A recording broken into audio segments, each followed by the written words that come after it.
Et donc, avant tout, Olivier, je tiens vraiment, vraiment à te remercier parce que je t'ai contacté ce matin, je sais pas, il était pas loin de genre 9h ce matin en te disant est-ce que tu pourrais venir, est-ce que tu pourrais venir analyser avec nous le dernier message de Trump et tu m'as fait une réponse super gentille en disant ouais, non, ben, je serai là, il n'y a aucun problème. Donc merci en notre nom et puis merci au nom de tous nos spectateurs. Je rappelle aussi, hein, Thomas va les mettre à l'antenne tout de suite, tes deux ouvrages. Je sais que beaucoup de monde dans le chat les ont déjà lus, mais si ce n'est pas le cas, je vous les conseille vivement. Celui dont on va énormément parler, évidemment, la coulée brune, sur comment le fascisme inonde notre langue. Et puis, évidemment, ton récit de la traduction de Mein Kampf, traduire Hitler, tout ça chez le même éditeur.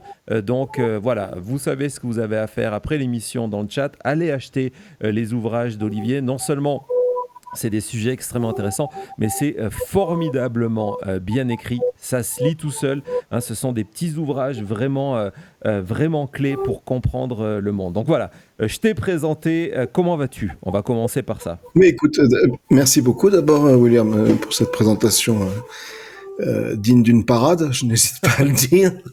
Euh, non, non, tout va très bien. Je suis content parce que ce livre se lit énormément.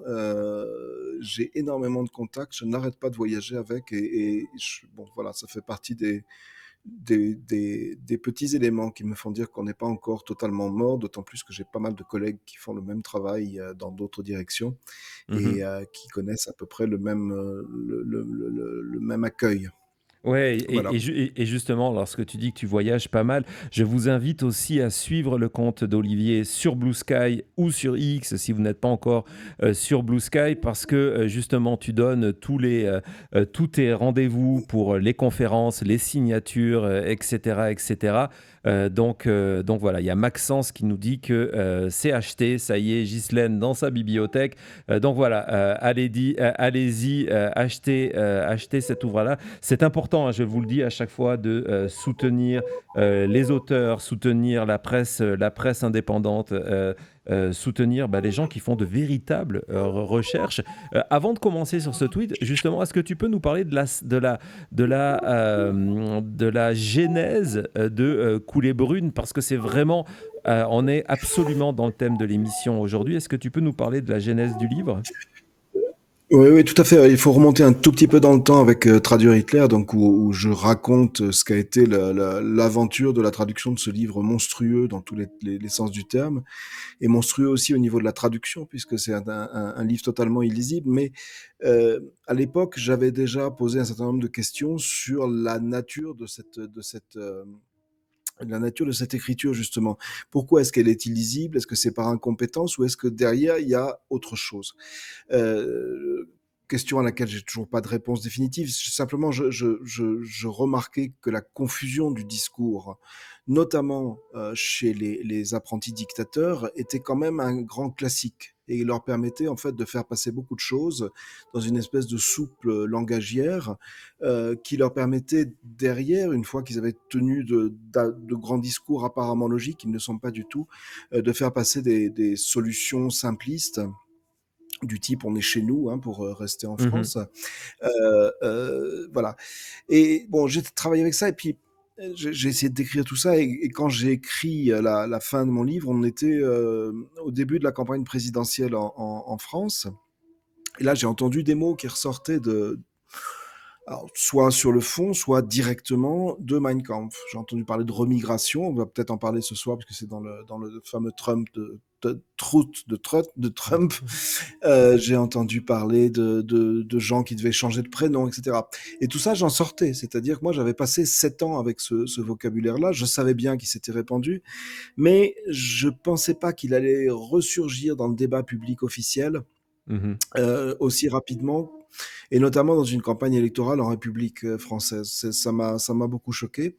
Donc j'ai écrit ce que je voyais à l'époque en disant j'ai l'impression qu'il se passe quelque chose, et je terminais en disant les égouts sont en train de remonter, nous nous bouchons le nez. Et puis quelques temps après, l'évolution s'est accélérée. Il y a eu le début de la campagne de Trump Ouais, pour 2024, dont on va reparler. Il y a eu en France une ébullition autour du pouvoir ébullition qui avait été préparée depuis longtemps, bien avant l'élection présidentielle, avec les gilets jaunes, avec les mouvements anti-pass et anti-vaccins. Et on se retrouvait dans une situation extrêmement inquiétante qui a été confirmée avec la dissolution de septembre, et un risque énorme qu'a couru le pays, celui de se retrouver avec Jordan Bardella comme Premier ministre, une catastrophe difficilement comparable. Euh, j'ai essayé de comprendre ce qui s'était passé, c'est-à-dire à quel moment une république qui va K1, depuis des années, mais qui va quand même, arrive à frôler le gouffre, comme on l'a vécu, et dans quel mouvement général, dans quel mouvement international ça s'intègre. Et là, j'avais Trump qui parlait au même moment aux États-Unis et qui prononçait des phrases que je connaissais, mais par cœur, ouais, puisqu'elles sortaient directement de Mein Kampf. Alors, je ne vais pas prêter à Donald Trump des qualités qu'il n'a pas et supposer qu'il a lu cet ouvrage. Je crois qu'il ne lit pas du tout, mais tout le monde sait qu'autour de lui, il y a des gens extrêmement compétents qui ont lu ouais, beaucoup de choses et certainement ça. Je pense en particulier à Stephen Miller. exactement. Parce que quand on entend parler, par exemple, des migrants qui contaminent le sang américain, c'est une phrase qui sort de Mein Kampf, mais directement. Sauf que là, c'était pas les migrants, c'était les juifs. Quand il parle quand il parle de ses adversaires politiques en disant qu'il va les root out, j'en ai pas parlé ici, qu'il va les éradiquer, il calque un terme nazi qui était Ausrotten en allemand. Et en plus, il les traite de vermine, qui est un mot qui est employé partout par Goebbels, etc., à chaque fois qu'il parle de son vocabulaire. Entre autres phrases, après, il dit qu'il aimerait bien avoir des généraux qui l'admirent et qui lui obéissent comme Hitler. Il trouve que Hitler a fait pas mal de choses. Il dit défendre le peuple juif, mais il a une phrase qui est totalement stupéfiante et qu'on n'a pas relevée, qui était deux phrases. Un, si je perds les élections, les juifs y seront pour beaucoup. Ouais. Deux, les juifs qui ne votent pas pour moi, il faudrait leur examiner la tête. Alors quand on sait la force de cette phrase avec ce qu'a été l'anthropologie nazie, je veux dire que personne n'a réagi là-dessus, moi ça m'a rendu complètement fou. Donc voilà, j'ai essayé de comprendre ce qui se passait, donc aux Bienvenue, États-Unis, bienvenue en au Allemagne, club. en France, en Europe. Voilà. Bien, bien, J'ai essayé de comprendre ce qui se passait, j'ai décrit ça dans Couler Brune. Malheureusement, ce que j'y écris est en train de se réaliser bout ouais. par bout, et pas seulement ni en France ni aux États-Unis. Non, non, exactement. C'est un phénomène malheureusement, malheureusement mondial, européen aussi, évidemment nord-américain avec Trump. Et évidemment, quand j'ai vu hier, donc ce dimanche, en fin de journée aux États-Unis, ce message de Donald Trump, il y a plusieurs passages où je me suis dit, mon Dieu, c'est la suite directe. En fait, la suite, c'est l'illustration directe de ce que tu as écrit avec non seulement ces, ces- ces références cachées dont on va parler à Mein Kampf et à la propagande nazie, mais aussi l'arrivée dans le langage mainstream, donc une sorte de normalisation de termes qui viennent de l'ultra-droite. J'ai pas de terme pour définir ces gens-là. Ce sont des néo-nazis, des suprémacistes blancs. Et aujourd'hui, c'est devenu la parole officielle de Trump. Donc voilà. Donc ce que j'ai fait, si tu veux, on peut commencer si tu as envie s'il y a des moments particuliers. Donc Thomas, je t'ai proposé dans l'autre dossier, je t'ai proposé trois coupes de ce message-là pour que on les voit de manière plus lisible. Est-ce que tu as des passages en particulier que tu as envie de mettre en avant ou on y va comme ça? Je Oui. t'écoute. Enfin, moi, c'est absolument comme tu veux. J'ai travaillé dessus aujourd'hui. Il y a des trucs absolument ahurissants. Bah, allons-y, allons-y, Déjà, vas-y. on peut commencer déjà par la forme, c'est-à-dire que c'est un président des États-Unis qui utilise son réseau social privé pour donner un ordre officiel. C'est quand même quelque chose, je crois, qu'on n'avait jamais vu nulle part. Non. Hein. Je vais pas le dire en anglais parce que mon accent est abominable, mais enfin, en gros, il dit j'ordonne aux officiers de l'ICA, par le biais de ce TWOF, donc de son réseau, Ouais. et de ce message, etc., etc. Donc c'est un chef qui donne à des pouvoirs constitués, hein, aux pouvoirs régaliens américains, des ordres par le biais de son réseau personnel, privé de communication. C'est assez ahurissant. Hein. Ouais, ouais, C'est non, quand c'est même... complètement ahurissant. Et d'ailleurs, dans la phrase, excuse-moi de t'interrompre, il y a un côté, un vocabulaire extrêmement sérieux lorsqu'il écrit herewith ordered, qui est la formule administrative lorsqu'on fait une loi, par exemple, ou un décret. Et on dit, ben voilà, juste par lecture de ce truth, je vous ordonne en tant que président de faire tout dans votre pouvoir. Tu as raison de le souligner, c'est une première. Ça n'existe pas, ça n'a jamais existé. Et de voir ce matin que les médias américains n'en parlent quasiment pas sur cet aspect-là, ben, ça m'a rendu encore plus fou. Mais oui, non, mais on devient... Enfin, de toute façon, ce sont des choses qui rendent fou, quoi. Bon, l'autre élément... Alors, je fais toujours très, très attention avec ça. L'autre élément, en gros, il dit il faut qu'on batte le record du monde. Euh, euh, je fais toujours très attention avec la comparaison avec ce qui s'est passé entre 42 et 45, avec l'extermination des Juifs, etc., parce que ce sont évidemment pas des phénomènes du même ordre. Mais là, on voit quand même apparaître une espèce de folie que j'ai aussi rencontrée. Euh, Eichmann, quand il arrive en Argentine, Mhm. est pris en charge par une espèce d'équipe d'amateurs composée de vieux nazis réfugiés, de néo-nazis allemands qui sont là-bas, de néo-nazis argentins. Et ils ont un but, c'est lui faire confirmer officiellement leur thèse, c'est-à-dire que la totalité du régime nazi a fait en tout et pour tout 300 000 morts. Camps de concentration, camps d'extermination, enfin camps d'extermination pour eux n'ont pas existé. Ils sont camps de concentration et répression brutale dans les rues, tout compris 300 000. Euh, et ils espèrent qu'Eichmann va confirmer leur thèse. Je te passe les détails, c'est un livre. Alors, c'est une histoire qu'on trouve dans le livre de Bettina Stangnes, qui est paru chez Kalman Levy, et qui s'appelle Eichmann avant Jérusalem. Donc, allusion au livre d'Anna Arendt, bien entendu. Bien sûr. Et euh, cette bande d'imbéciles vont interviewer pendant des heures et des heures et des heures et des heures Eichmann sur ce qu'il a fait, sur ce qui s'est passé, etc., avec ce but à la fin qu'ils disent oui, effectivement, nous n'avons fait que 300 000 victimes, ce qui serait déjà beaucoup. Et à la fin, à leur grande stupéfaction, Eichmann se lève et dit je vois que nous arrivons au bout de nos entretiens. Je vais donc vous faire une déclaration solennelle.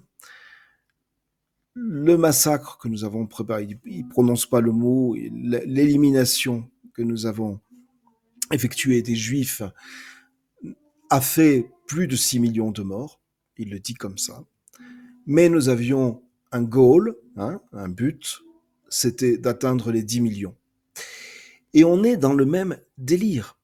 Alors, évidemment, pas sur le fond. Je répète, je ne fais aucune comparaison Bien entre sûr, bien l'action de sûr. Donald Trump et ce phénomène absolument unique et monstrueux dans l'histoire qu'a été la Shoah. Mais dans la démarche consistant à dire on va prendre le plus grand nombre possible de personnes pour les expulser et on aura comme ça atteint une espèce de record mondial, parce que c'est pratiquement ce qu'il dit, Ouais, c'est ce qu'il le dit. plus grand, le plus grand mouvement d'expulsion d'étrangers clandestins de l'histoire. Une fois de plus, il se met, enfin, c'est une espèce de Néron postmoderne complètement dystopique. Donc ça en dit beaucoup sur lui, mais ça en dit beaucoup aussi sur l'équipe qui est derrière lui et qui lui chuchote ce genre de choses. Et là encore, je pense que Stephen Miller joue un rôle dans ce délire considérable. Ouais, pour moi, c'est lui l'auteur au minimum le brouillon de ce message-là, voire la Mm. totalité du message. Oui, parce qu'il est moins confus que d'habitude en plus, je trouve. Il y a une Ah oui, espèce il y a une de ligne organisation. d'écriture. Ouais, Voilà, il y a une exactement. organisation. Ouais. Donc, Voilà. Après, il y a des choses, alors en tant que traducteur de Mein Kampf, moi, il y a des choses de style m'interpellent. Quand il dit We are millions upon millions. Euh, Ouais, Ce terme-là, ce genre d'extrême superlatif, c'est aussi ce qu'utilisaient les nazis en permanence, une espèce d'emphase, d'outrance. En allemand, on dit bombastisch, qui veut tout dire. Ça aussi, c'est un élément qui est important. Voilà. Et puis après, il y a le fond, qui est quand même, Miller ou pas Miller, totalement délirant. Il parle de villes qui utilisent les migrants pour élargir leur base de votants, pour tricher pendant les élections, etc., etc., et pour voler des jobs bien payés, ce qui est bon. C'est totalement coupé de la réalité, c'est une espèce de tableau apocalyptique qui se termine d'ailleurs par cette expression Third World Dystopia, comme s'il avait intégré son propre rêve et il le décrivait, enfin c'est très étrange avec le mot qui effectivement s'impose. Euh, Accessoirement, je note aussi l'apparition du mot remigration, ah, très bien. dont Vous voulez qu'on en j'ignorais parle? qu'il avait été utilisé jusqu'ici, Oui, mais qui est un terme alors vraiment typiquement néo-nazi, qui a été utilisé aussi en France beaucoup dans un mouvement d'extrême droite qui est celui d'Éric Zemmour, hein, notamment exact. pendant la... voilà. Et qui est un terme doublement dangereux. D'abord parce que c'est un terme qui ne veut pas dire grand-chose, et chez les nazis, c'était une technique qu'ils utilisaient énormément. À chaque fois qu'ils prévoyaient des mesures extrêmement brutales, ils utilisaient des termes qui vraiment n'avaient l'air de rien. Par exemple, pour la grande déportation des Juifs vers l'Est, ils avaient le terme Umsiedlung, qui veut dire en gros changer de quartier, littéralement. Et là, ce terme remigration, finalement, c'est bon, c'est pas grave. Ils ont migré, ils vont remigrer, ils font un aller-retour, c'est tout. Dans le mouvement, alors j'ose pas dire intellectuel, dans le mouvement de pensée, même pensée, c'est encore beaucoup dire, de l'extrême droite mondiale, ce terme-là, il désigne pas simplement le fait de pratiquer des exclusions, des expulsions, pardon. Il désigne aussi le fait de désigner une partie de la population comme non membre de la communauté. C'était exactement ce qu'avait fait Hitler avec les Juifs, hein, en créant sa Volksgemeinschaft. Il avait créé une espèce de une espèce de communauté aux aquets extrêmement réduite où les juifs naturellement étaient exclus, mais tous ceux qui étaient politiquement ses adversaires en étaient exclus aussi, les tziganes en étaient exclus, tous ceux qui sexuellement ne répondaient pas aux normes, donc les homosexuels, etc., en étaient exclus. Et là, on rapproche beaucoup de ce que dit Trump aussi, puisqu'il en parle dans ce message. Euh, et de cette communauté-là, il avait fait en fait sa propre dystopie, c'est-à-dire l'Allemagne du Reich millénaire, qui a duré en tout et pour tout 12 ans, mais qui a fait des dégâts considérables. Ce terme de remigration, il suppose qu'il y a en fait une partie de la société qui n'a plus sa place. Et c'est pas seulement les clandestins. S'il l'utilise là, ici, au lieu de parler de déportation, et en plus il le met en capital, il y a une raison. C'est-à-dire que je pense que ce courant d'extrême droite extrêmement profond qui est structuré, qui le porte avec Miller, avec Bannon, etc., est en train maintenant d'imposer ses vues et son vocabulaire à Trump. Je crois, tu me diras parce que tu le lis plus que moi, je crois que ce terme remigration, je l'avais encore jamais vu dans un de ses messages. Je vais en parler dans la partie après toi, mais Mmh. on va y revenir. C'est la troisième fois qu'il utilise D'accord. ce terme, la deuxième fois en 2 mois. Mais Mmh. c'est effectivement, attends, excuse-moi, c'est un terme qui est d'une gravité extrême parce que dans les milieux de l'extrême droite, c'est considéré la rémigration comme une forme, j'ouvre les guillemets ici, douce de nettoyage ethnique, hein, soyons clairs. Et Oui, ça oui, ramène à tout ce que à fait. tu disais tout à l'heure lorsqu'il parlait du nombre qu'on va battre le record mondial en quelque sorte de cette mass deportation. Euh, la manière désormais dont tu utilises le terme de mass deportation, tu vois, Mmh. de manière involontaire, tu as dit oui, c'est le renvoi d'étrangers en situation illégale. Ça, Mmh. c'était ce qui était au début. On a oublié cette Mmh. Bien histoire entendu. de étrangers en situation légale. C'est devenu les étrangers. Et puis, il l'a dit lorsqu'il a reçu le président du Salvador au bureau ovale en disant la prochaine étape, ce sont les Américains qui sont nés ici. Et donc, lorsqu'il parle de mass deportation et qu'il utilise ce mot de rémigration, comme tu le soulignes très justement, ça va beaucoup plus loin que ça. Ça va plus loin qu'un un statut migratoire. Et d'ailleurs, il y a le terme aussi deux lignes en dessous, Thomas nous le souligne, de anyone, de n'importe Mm. qui. On n'est plus dans du sans-papier, là. On n'est plus dans du narcotrafiquant ou cette utilisation. Je voudrais que tu nous parles de ça, d'ailleurs, même si ça n'est pas dans le message original, cette surutilisation par Trump et son administration, donc Kristi Noem, du terme terroriste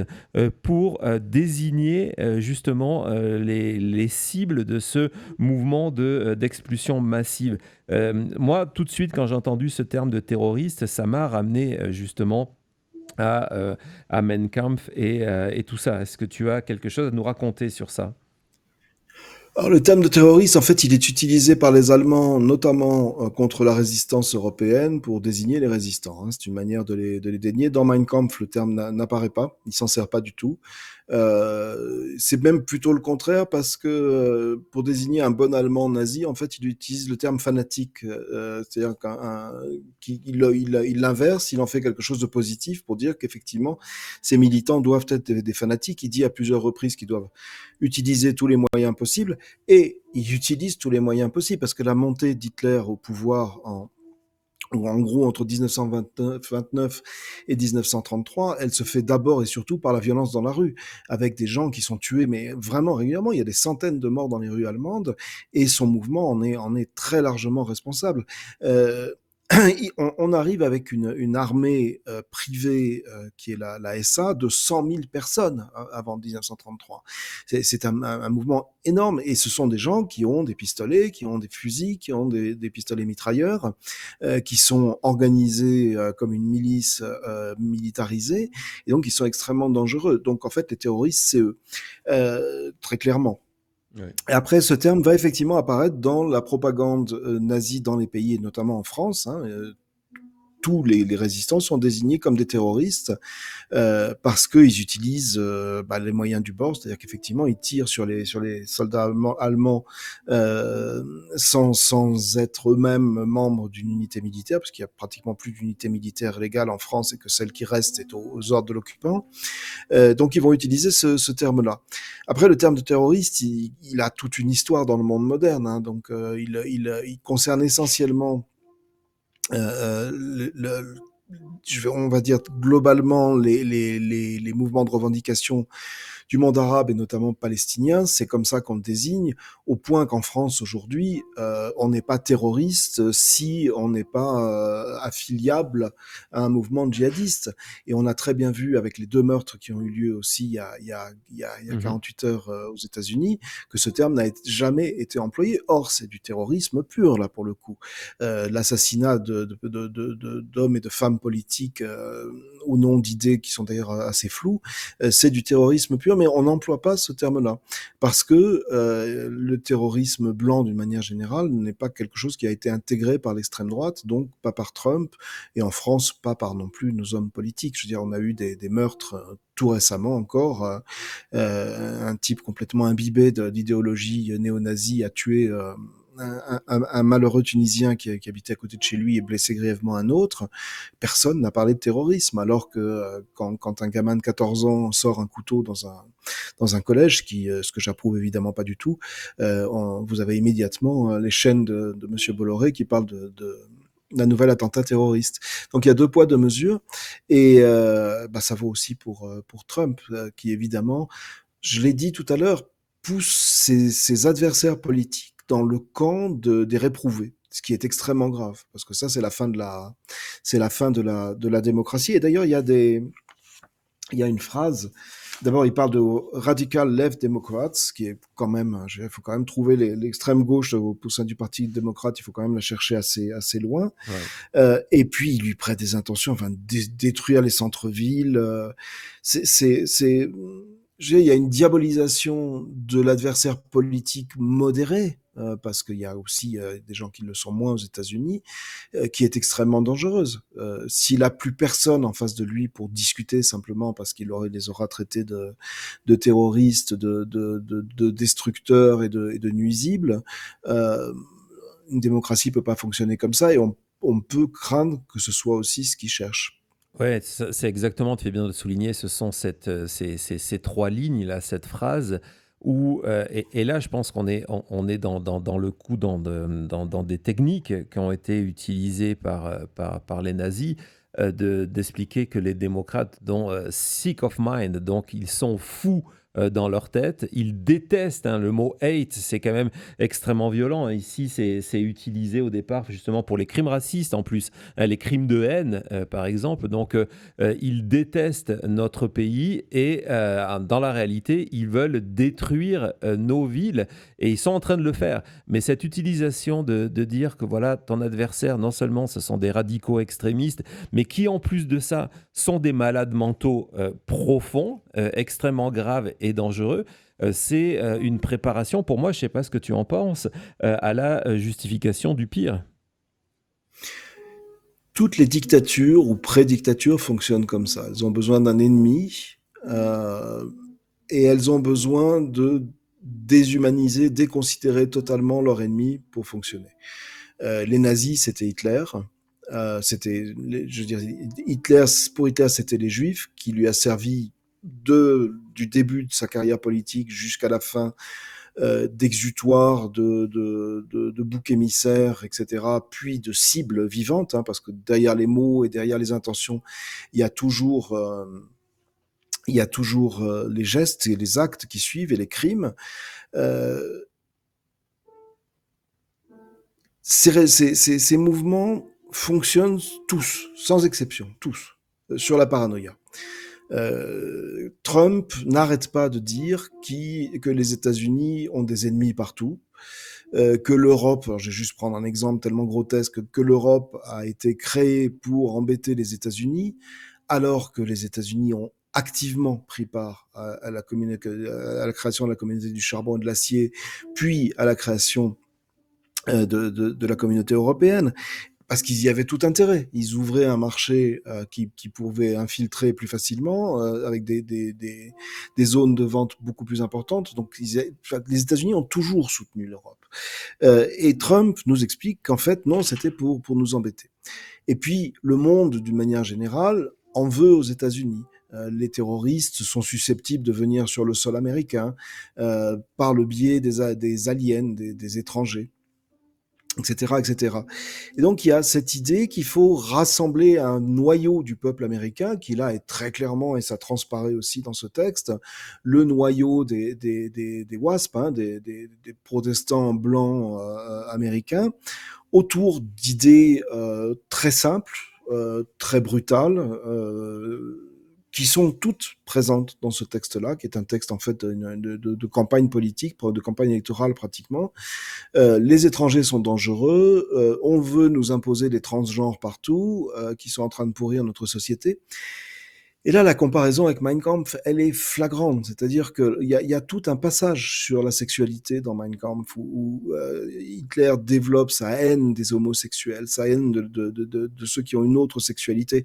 Alors, je dirais même pas que la sienne, parce que Hitler était un type tellement malade de questions hygiéniques qu'il n'a pratiquement jamais touché une femme, même Eva Braun, c'était rarissime. Et donc, il avait lui-même une sexualité qui était complètement tordue et perverse, en fait, hein, Mhm. ou pas de sexualité du tout.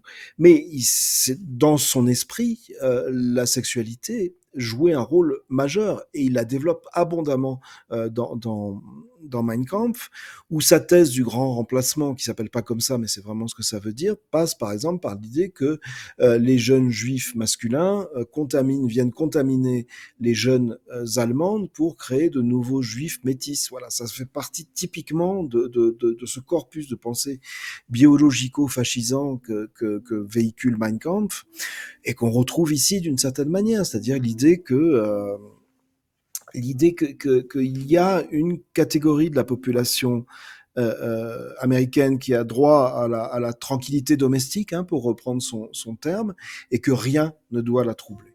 Voilà. Donc il se crée un ennemi, technique, enfin, des ennemis, technique très classique de toutes les dictatures en genèse ou au pouvoir. Et puis il annonce des mesures terrifiantes avec... c'est étrange aussi le nombre de services qu'il convoque à la fin de ce message.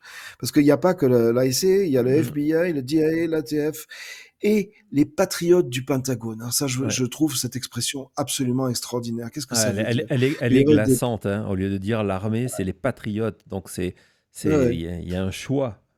C'est complètement fou. absolument. Et ça suppose aussi qu'il y a une partie de l'armée qui ne l'est pas, et qui donc est composée de traîtres. Moi, il y avait quelque chose qui m'avait, à propos de l'armée, beaucoup frappé. Il l'a pas fait finalement, mais quand il est arrivé, il a dit qu'il souhaitait que les fonctionnaires américains prêtent serment, non pas à la Constitution américaine, comme ils le font, mais à sa personne. Et ça aussi, ça a déjà été fait. Hitler, quand il arrive en 1933, demande à la Wehrmacht de prêter serment, à tous les officiers, à tous les soldats, de prêter serment à sa personne, à la personne du Führer. Ça a eu des implications considérables parce que l'armée allemande était une armée qui avait la loyauté dans le sang depuis très très longtemps. La loyauté, hein, j'ai pas dit la propreté, mais la loyauté vis-à-vis des supérieurs et vis-à-vis de l'ordre établi. Et en fait, les différentes tentatives d'assassinat, d'attentats contre Hitler, dont certains passaient par l'armée, ont été contrecarrés à cause de ça, parce que l'armée ne voulait pas en fait violer son serment. Et c'est un peu ce que voulait demander Trump à son administration, c'est-à-dire une fidélité aveugle, non pas à des principes constitutionnels dont il se sert en ce moment comme des paillassons, mais à lui, à sa personne. Ouais, Et ça alors ça, commence à c'est être fait. vraiment... C'est-à-dire que Ouais. tout est fait ici par étapes, hein. C'est Mm, moins brutal, entre guillemets, que les mm, 50 et quelques jours, les 53 jours mm, de Hitler pour transformer la démocratie allemande en dictature. Et donc, on sait que depuis quelques semaines, dans certaines administrations américaines, au moment de votre entretien d'embauche, on vous pose des questions sur vos visions du programme Trump et MAGA. Et certains administrations maintenant demandent d'écrire un essai, un mhm. texte qui met en avant comment Trump est en train de sauver l'Amérique. Donc on y est, on y arrive Oui. malheureusement à ça.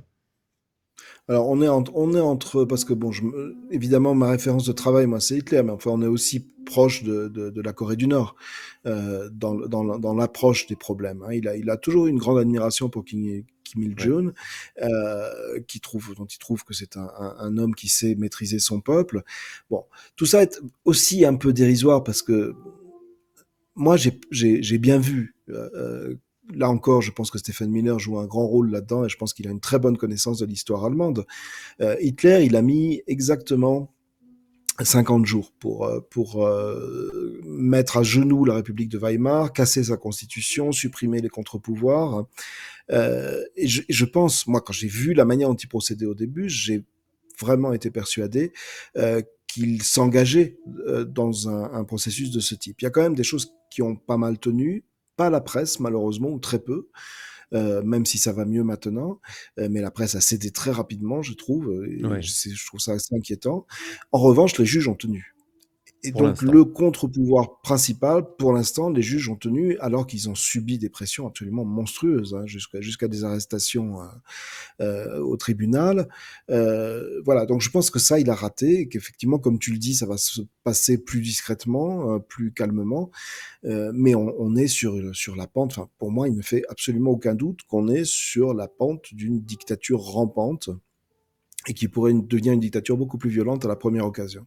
Non, j'ai malheureusement aucun doute là-dessus. Il y a un dernier aspect sur lequel je voulais t'interroger avant que justement Cody ait une question pour toi. Mais il y a un dernier aspect qui est évidemment cette division de la société américaine en deux catégories.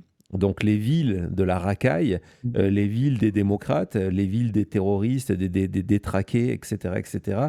Et de l'autre côté, le vrai pays, les campagnes, qui sont évidemment là où il a fait ses meilleurs scores. Donc, lorsqu'il dit, voilà, c'est quelque chose qui n'existe pas dans le Heartland, ça rappelle presque les paroles d'une chanson de country music dont nous avait parlé Belkacem, Thomas, je ne sais pas si tu t'en souviens, qui, pro-MAGA, qui a été un énorme succès aux États-Unis pendant la campagne, qui expliquait que tout ce qu'on voit se passer, la pauvreté, la saleté, la maladie dans les grandes villes américaines, ça ne se passe pas dans la campagne, c'est le vrai pays. Est-ce que du côté de Hitler, il y avait cette séparation entre le vrai peuple, l'élite, ou entre les villes, les campagnes? Comment ça se jouait de ce côté-là?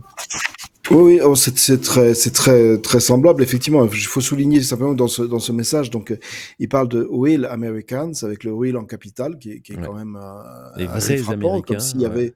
Ça revient à ce que je disais tout à l'heure, c'est-à-dire qu'il y a des vrais Américains et puis des Américains de papier. Hein, c'est un terme qu'on utilise beaucoup en France. Malheureusement, c'est beaucoup plus répandu qu'à l'extrême droite maintenant.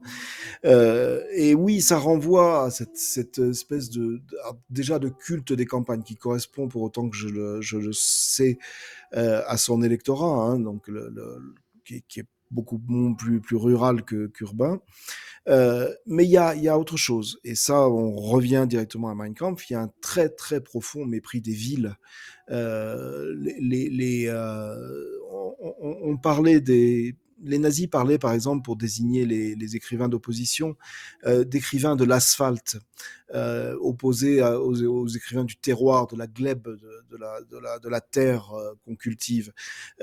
Ils avaient une haine absolument phénoménale pour les villes. Il a fallu qu'en fait qu'Hitler arrive au pouvoir pour qu'il retrouve sa vieille passion pour l'architecture et se mette à travailler sur les villes, et notamment sur Berlin. Mais autrement, ils avaient une haine phénoménale. La seule ville les villes qu'ils respectaient, c'était Munich parce qu'ils y étaient. Et encore, il y avait un quartier qui s'appelait Schwabing, qui était le quartier des artistes, qu'ils méprisaient tellement qu'on avait forgé un mot qui était die Schwabinger, les gens de Schwabing, pour désigner vraiment ce qu'on appelle aujourd'hui les bobos, mais avec l'accent de l'extrême droite, quoi. C'était vraiment la Ouais. lie de la terre. Et ils détestaient, enfin, il y a des pages entières sur la vie urbaine qui est complètement coupée du monde, etc. Il y a toujours eu cette idée-là, et pour lui, le peuple allemand, c'était un peuple de guerriers, du sol, de la glèbe. Ce mot de glèbe revient partout chez lui. C'est vraiment très important. Alors que la ville était le lieu de la corruption, de la dépravation, notamment sexuelle, et puis surtout le lieu du judaïsme pour lui. La ville, c'était le judaïsme, c'était exactement ça, alors que la campagne pure, blonde, etc., comme le blé qui y poussait, était la ville du bon allemand arien. Et là, on a visiblement aussi quelque chose, c'est-à-dire cette espèce de... J'ai l'impression de temps en temps que Trump et son équipe ont été nourris au Marwell, et enfin, la seule vision de la ville qu'ils ont, c'est les égouts avec le pingouin qui sort avec ses hommes, et que lui, il aimerait bien faire le Batman, quoi. Je- C'est stupéfiant, mais, Ouais. mais à la fois ces hommes sont extrêmement dangereux, et à la fois ils ont quand même de temps en temps une mentalité de gamin de 7 ans, c'est-à-dire qu'ils voient le monde d'une manière qui n'a, c'est même plus des nuances, qui n'a plus de contours, ou alors qui n'a que des contours, le bien d'un côté, le mal de l'autre. Voilà. Quand eux-mêmes, par ailleurs, nagent dans cette corruption, nagent dans la ville, ce qui était aussi le cas d'Hitler, hein, qui vivait à Berlin, qui a vécu à Vienne, et pour lequel la grande ville a été un milieu d'éducation, mais d'éducation et de promotion. Mais quand même, la glèbe, c'était plus important que l'asphalte. Voilà. Non, non, non, bah, c'est exactement ça. Ouais, tu parlais de vision quasiment simplifiée, voire simpliste. Je ne sais pas si c'est pas une position de leur part pour justement parler aux Américains qui n'ont pas forcément les ressources intellectuelles pour aller faire un travail un peu plus poussé, pas énormément poussé, hein, mais un petit peu plus poussé d'analyse, Mm. et donc de leur donner des points de repère extrêmement faciles à suivre, avec deux ou trois idées qui sont martelées en permanence, de dire ben voilà, c'est la ville égale démocrate, égale perversion, égale crise, égale criminel, etc., etc. Alors il y a Cody qui m'a envoyé un petit message pour me dire qu'il avait une question pour toi. Donc je lui passe la parole. Vas-y, vas-y Cody. D'abord, bonsoir Olivier. J'ai quelques secondes de Bonsoir. retard comparé au direct pour le son, donc désolé Mm. si j'attends quelques secondes. Euh, quand on entend tous ces termes de terroristes, de malfaiteurs que Trump utilise pour s'exprimer sur déjà Los Angeles, ça me faisait un peu penser à tout ce qui se passait en Pologne juste avant l'invasion, donc, comme l'incident Gliwice où ils montaient des coups et ensuite c'était des saboteurs et terroristes polonais. Est-ce que vous voyez des, des, euh, Parallèle. des parallèles entre ça et ce que Trump essaye de faire avec le Groenland, le canal de Panama et d'autres territoires qu'il essaye de prendre, ou est-ce que, heureusement, on n'est pas encore arrivé à ce niveau? Tu veux dire Alors, la création d'incidents pour créer des ennemis, c'est ça? Oui, et de justifier pourquoi on doit aller récupérer des terres. Et quand je pense à la Pologne, une raison pour laquelle c'est venu, c'est que c'était pour récupérer des terres ouais. perdues après le traité de Versailles, comme ils utilisent un peu pour le canal de Panama en disant c'était à nous. Oui, et puis de toute façon, Je vais, au-delà du carnaval de Panama, tu peux dire aller reprendre des villes, c'est pas loin. Donc vas-y Olivier, je te laisse répondre. je vais vous répondre franchement, je pense que ça serait possible, mais que Trump, j'en suis pratiquement convaincu maintenant, parce que ces 6 premiers mois de pouvoir sont désastreux à tout point de vue. Économiquement, ça va pas. Du point de vue international, il avait promis un monde de paix. La terre est à feu et à sang de tous les côtés et il est largement responsable de ce qui se passe. Le conflit entre Israël et l'Iran, il est en pleine négociation avec l'Iran. Je ne peux pas imaginer une seule seconde qu'Israël ait déclenché cette offensive sans son accord. Donc il fait tout simplement n'importe quoi. Je pense qu'il n'a pas ou qu'il n'a plus, enfin je pense qu'il n'a jamais eu les moyens intellectuels de ses ambitions. Et que face à lui, il a des gens qui les ont. Et notamment, je pense à Poutine. Ouais. Je vais faire un tout petit peu de publicité pour un livre que j'ai traduit, qui vient de sortir, qui s'appelle La guerre d'après, d'un monsieur qui s'appelle Carlo Massala. C'est sorti aux éditions Grasset. Et il imagine ce qui se passe après la fin de la guerre d'Ukraine, avec une semi-capitulation de l'Ukraine négociée par les Américains qui ont lâché tout le monde. Et Poutine fait exactement ce que vous décrivez, c'est-à-dire qu'il va multiplier des incidents locaux, ce qu'ils ont fait en Ukraine à partir de 2012, envoyer des petits groupes armés pour soulever les populations russophones, etc. Et là, ils le font, dans ce livre-là, ils le font en Estonie. Et voilà, oh, merveilleux, Ça quelle c'est réaction. Thomas, ça c'est C'est un Thomas, livre, tu vois, ça c'est c'est un voilà. livre, ça je suis épaté, là je dois dire, c'est un livre extraordinaire parce qu'il est très subtil, il est très fin, et je vous dirai pas la fin, mais elle est très, très, très éloquente aussi. Et surtout, elle ne sous-estime pas Poutine, qui est un redoutable stratège, même si dans ce livre, il a un successeur, c'est quand même lui qui reste aux manettes. Et je pense que Trump aimerait bien avoir sa technique. Hein. Alors, je fais pas du tout l'apologie de Poutine, hein, qui est un type que j'exècre et un Mhm. salopard, mais il a, lui, les moyens de ses ambitions, et notamment les moyens intellectuels. C'est-à-dire qu'il arrive à pousser ses pions. Alors, on va me dire, ça fait 3 ans que ça dure et les pions, ils sont quand même dans un sale état. C'est parfaitement exact. Mais toute la manipulation qui a précédé cette intervention, elle n'était quand même pas si mal menée que ça. Et en tout cas, il se retrouve pas aujourd'hui dans une situation où il a Moscou envahi, quoi. Alors que Trump, bon, il a annoncé que la guerre russo-ukrainienne serait finie en 48 heures. Il a annoncé qu'il réglerait le problème de nucléaire iranien.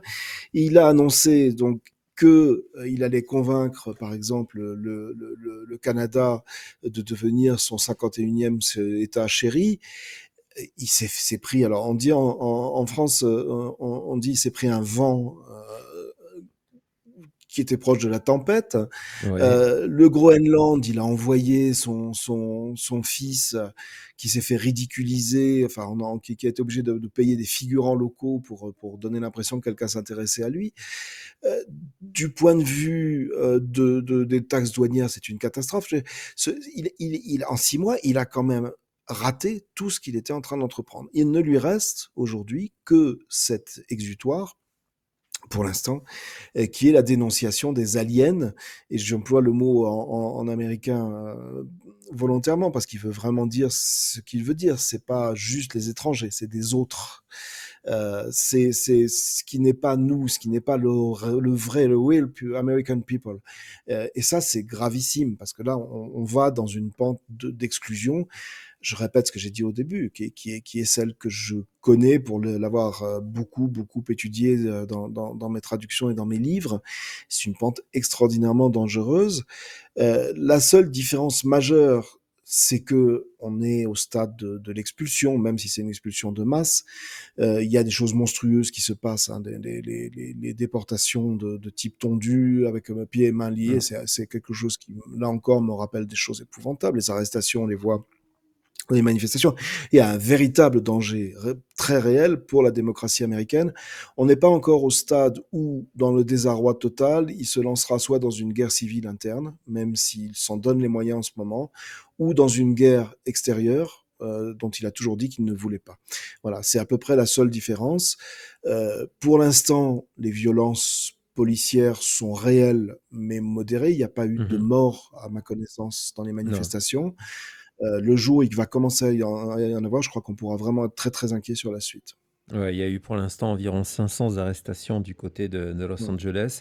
La plupart du temps, les personnes ont été relâchées quasiment immédiatement après parce qu'on a vu les images, il y a très peu de débordements. On sent qu'il y a une envie. Et d'ailleurs, il a déjà anticipé là-dessus parce qu'il a dit lors d'une interview qu'il y avait déjà eu des morts à Los Angeles et que Gavin Newsom, le gouverneur, était responsable de ces morts-là, alors qu'il n'y en a pas eu. Donc, on est vraiment dans ce monde de post et 25 000 maisons incendiées, alors que je crois qu'il y en a eu 4 ou 5. Si non, mais en tout cas, voilà où nous en sommes. Olivier, je voudrais vraiment, encore une fois, au nom de tout le monde, te remercier. Je vois que Maître Eolas est là dans le chat et donc je sais qu'on avait évoqué l'idée, toi et moi, lors de ta première venue.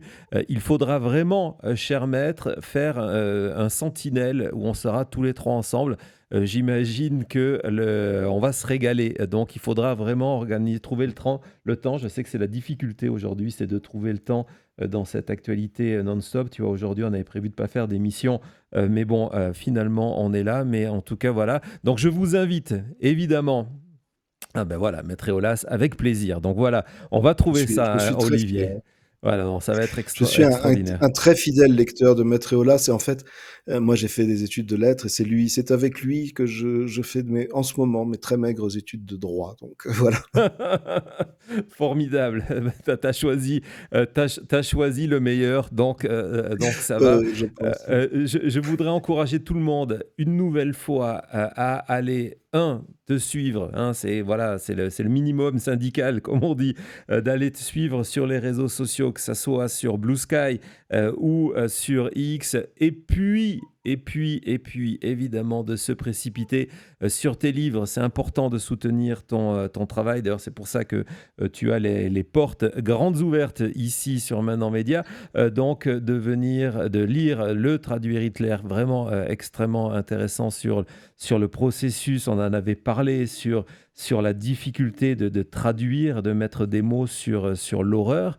Et puis puis Coulée brune, qui est vraiment le livre le plus d'actualité que vous pouvez lire, non seulement sur ce qui se passe aux États-Unis, mais ce qui est en train de se passer, on va en parler tout de suite après, en Belgique, en Suisse, en Allemagne, en France, qui d'après moi, c'est tant mieux pour toi, mais c'est terrible de le dire comme ça, c'est un livre qui va devenir un propos qui va devenir encore plus d'actualité dans les semaines, les mois et les années à venir, avec le fascisme qui est en train d'inonder notre langue tous les jours. Donc voilà, le chat, vraiment, c'est un vrai conseil ici. Vous savez, je vous recommande très, très, très rarement des produits, mais ou des livres, ou des comptes de journalistes, etc. Mais quand je le fais, vous pouvez y aller les yeux fermés. Donc, Coulée brune et Traduire Hitler, Olivier Manoni. Olivier, merci encore une fois. On essaie de s'organiser quelque chose avec Maître Eolas. Très volontiers, William. Merci beaucoup. Merci à tes accompagnateurs, on va dire ça comme ça. Ouais, on va les Et appeler comme ça. merci pour ton émission aussi, parce que c'est vraiment extrêmement important qu'on puisse comprendre ce qui se passe là-bas. Et on Bah, le fait beaucoup grâce à toi. merci à toi. À très vite, Merci, Olivier. Olivier. Salut. Au revoir. Bonne soirée. Au Au revoir. revoir.